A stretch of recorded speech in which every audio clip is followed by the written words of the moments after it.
Galaxy Entertainment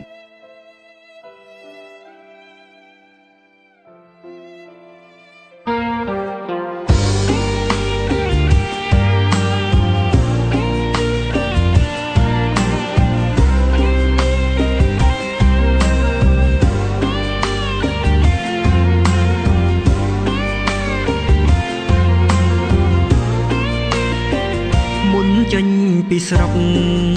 សន្យាទល់មុខនឹងស្រីលំបាកម្ដេចក្ដីប្រឹងដើម្បីស្នេហាកូរ៉េត្រជាងទៀងមិនបានចិនដាគិតតែម្យ៉ាងថាសង្សារខ្មែរទើបជាស្នេហ៍ពិតសន់សំសំចៃដើម្បីថ្ងៃវិលសុខសាន្តប្រាក់ខែបាក់បានផ្ញើជូនកល្យានចាស់ចិត្តសង្ឃឹមអូនថែប្រាក់ខែដែលខំដោយចិត្តមិនស្មានវមិត្តចិញ្ចឹមស្នេហ៍ស្និទ្ធអូនថ្មីលឺញៀនខលប្រាប់មិនស្ដាប់ពាក្យគេចេញពីកូ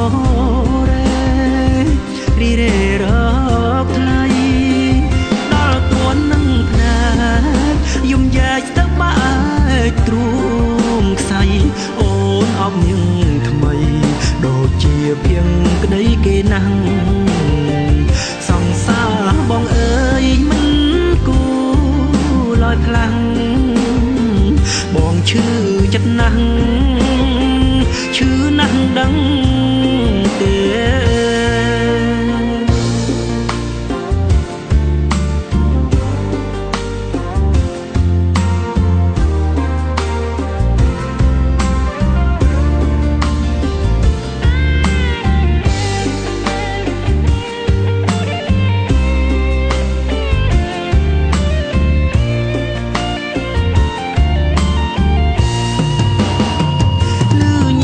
ខលប្រាប់មិនស្ដាប់ពាក្យគេចេញពីកូរ៉េរីរេរកថ្លៃដល់ទួននឹងភ្នែកយំយ៉ាច់ទៅបាច់ទ្រូងខ្សៃអូនអបញឹងថ្មីដូចជាភៀងក្ដីគេណាំង